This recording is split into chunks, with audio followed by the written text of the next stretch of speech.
Hey everybody, big fan of Polaris. Everything that I'm going to talk about right now would also be buildable on top of them, so happy to look into that. We are building programmable credit on top of existing lending markets. I mean, all lending markets are programmable, but we look at the loans as objects and we try to transform them into new risk tranches to just build new DeFi primitives. This is the leverage profile of the Aave protocol. You can see that there's a $12 billion sitting at 0% LTV, taking no leverage at all. And on the far right, there's the E mode. They are leveraging up $66 billion. And you can see these two clusters. Everybody gets the same access, but everybody's using the product wildly different. So what we are proposing is to create a marketplace for idle credit. You can see the collateral of the lender and its credit capacity. On the right side, there's a borrower. They are approaching their debt limits.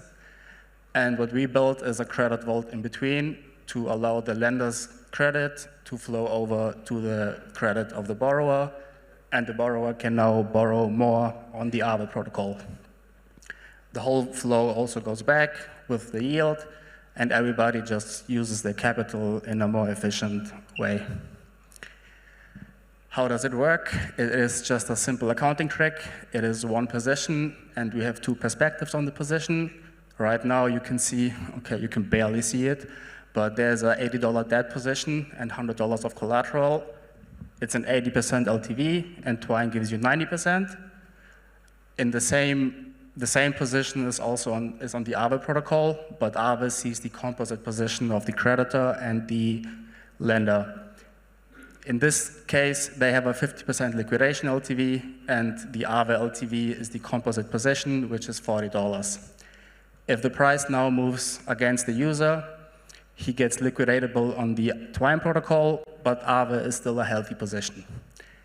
And everything is kept together by invariants that makes sure that the math always holds. We even can tune the buffer between keeping the positions healthy or unhealthy, or making them liquidatable at the same time. Yeah, I mean, risks usually arise in lending markets when liquidations happen. We have two liquidation layers. The first one is a Twyne liquidation. If that happens, creditors are always protected. And the second liquidation is the Aave liquidation kicks in. Here, the outcome depends on the efficiency of the liquidation. We have a clear loss absorption order. The borrower who's taking the leverage, they get hits first. If then any losses remain, the creditor are absorbing them, and Aave is completely segregated from all the things happening on the Twyne layer.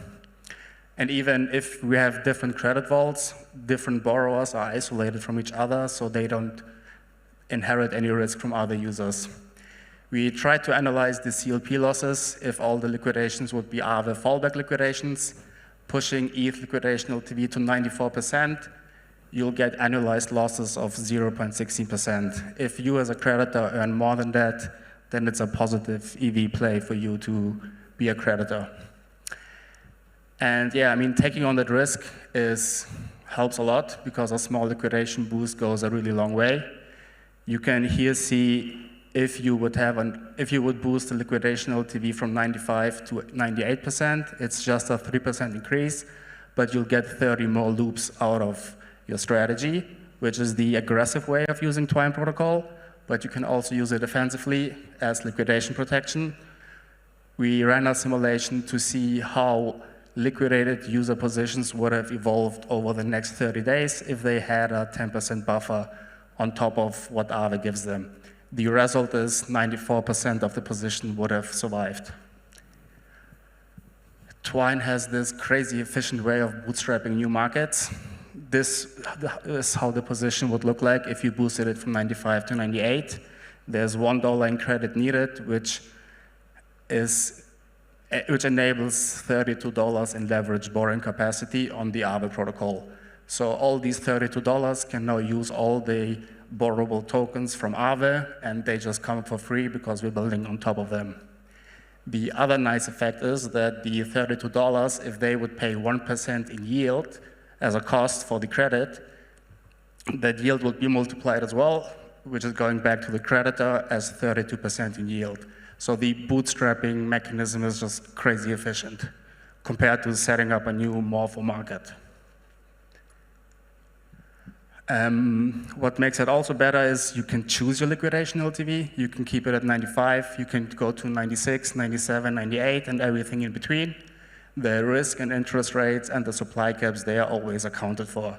So the higher the liquidation LTV you choose, the higher the risk premium is that you're paying. And on the other side, the higher the liquidation LTV is, the smaller the supply cap is that you can use. So we naturally penalize the high risk takers, while also allowing people to choose the full spectrum of the liquidation LTVs. Let's zoom out a bit. Lending evolution, I mean, holy shit. That's one big Aave pool. Everybody shares liquidity and shares the risk. Morpho innovated on that by segregating pools. You have stronger risk contamination, but you fragment liquidity.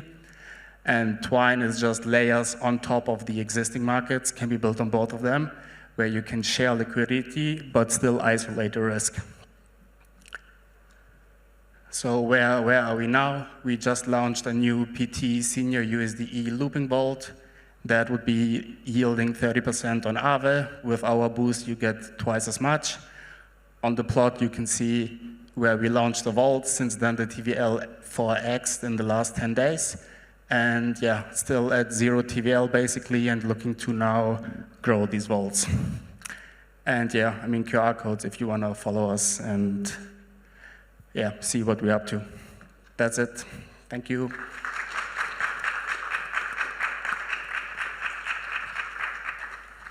If Aave or Euler came along and just copied your features and functions, what would happen to Twyne, or how would you keep it defensible? I mean, yes, you can say that for any DeFi protocol. I mean, they can build it themselves. Our usual thinking about it is that you're building a network, and the bigger your network is, the bigger your network effects are. So if you build one network on Aave, one on Morpho, and one on Euler, and you start connecting the three of them, you build a moat that Aave will never follow because they will not aggregate other lending markets. So our pathway of escaping that is to be on top of all the lending markets and then be the aggregation layer for all of them. Kind of like AMMs were aggregated by just routing through protocols, and then the newer intent-based systems started to batch the users and just use the network effects of these users to provide a better service. And we'll do the same for lending.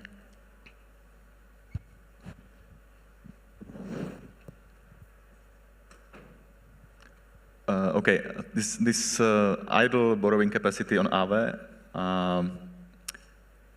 it serves also this risk buffer purpose, right, on Aave? Yes. Are you somehow influencing it or removing that function? I mean, depends how you look at it. I mean, risk buffer in terms of the protocol, yes.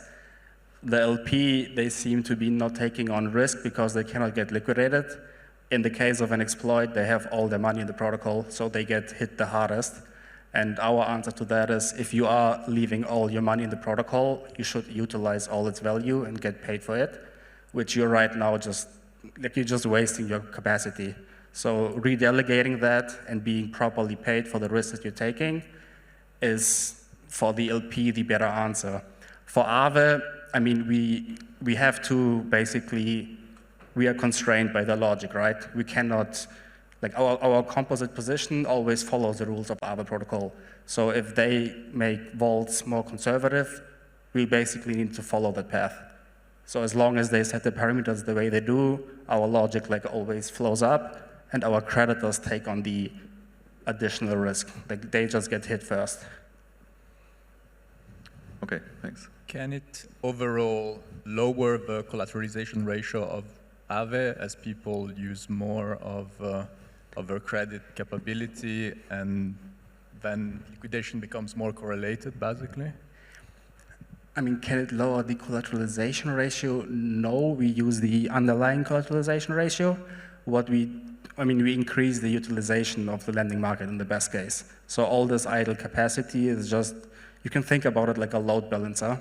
Like there's some idle value somewhere, someone else in the system needs it, so just create a pathway so the credit can flow there. And for liquidations, I mean, we built a liquidity V2 style liquidation.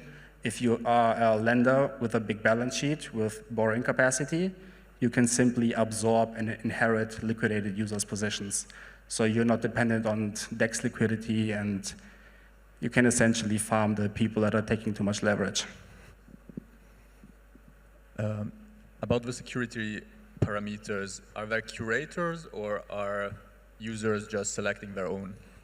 As of now, the Twyne protocol is setting 1 volt, but we can launch all the curators at any time. Like we are built on top of the Euler AVC EVK stack. Like we get the curators for free essentially, but we want to first, prove the use case, grow some vaults, and then risk curators can be onboarded on top of that. But the users, so we set the max liquidation LTV, and the users can then choose whatever liquidation LTV they want from Aave to the max. Can I get my question in? Is this across all blockchains or just one chain? Like, are you dealing with fragmented liquidity or? To start with, on one chain, on one lending market, the grand vision is to then be on one chain on all the lending markets, and then the obvious next step is to just connect it also cross-chain through all lending markets. But yeah, there needs to be some single entry point to all the lending markets and if you have the network that generates more value compared to the underlying, you should over time get more and more flows and just grow the overall network.